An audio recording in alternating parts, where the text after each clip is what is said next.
বিসমিল্লাহির রহমানির রহিম। ইসলাম আমাদের শেখায় আল্লাহর উপর ভরসা কখনো বৃথা যায় না। আর আল্লাহর পথে দান করলে তিনি তার প্রতিদান এমনভাবে দেন যা আমরা কল্পনাও করতে পারি না। বহু বছর ধরে বৃষ্টি না হওয়া এক নির্জন মরুভূমিতে আদম নামে এক কিশোর বাস করত। তার গ্রামের একমাত্র উটটি ছিল তার নিজের।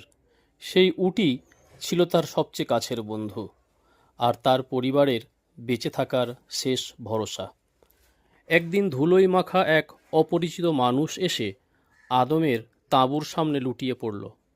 কাঁপা কণ্ঠে সে বলল, দয়া করে আমাকে সাহায্য করো, আমি সব কিছু হারিয়েছি, আমার এই মুহূর্তে তোমার উটটাই প্রয়োজন। গ্রামের লোকেরা চিৎকার করে বলে উঠল, আদম, এটা দিও না, এটাই তো তোমার শেষ সম্বল।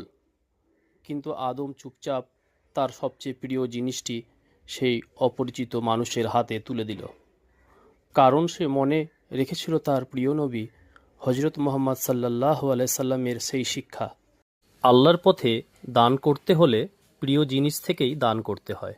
সেই রাত আদম কাটালো কোনো খাবার ছাড়া, কোনো উট ছাড়া, শুধু চোখের পানি আর আল্লাহর ওপর অটল বিশ্বাস নিয়ে। কিন্তু ফজরের আগেই আকাশে মেঘ জমল।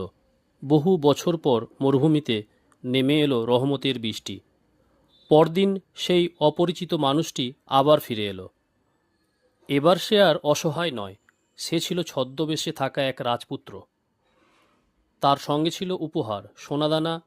আর ঠিক তখনই আদমের উটটি দৌড়ে এসে আবার তার কাছে ফিরে এলো। আদম আল্লাহর উপর ভরসা করে দান করেছিল, আর আল্লাহ তাকে ফিরিয়ে দিয়েছিলেন তার কল্পনারও অনেক বেশি।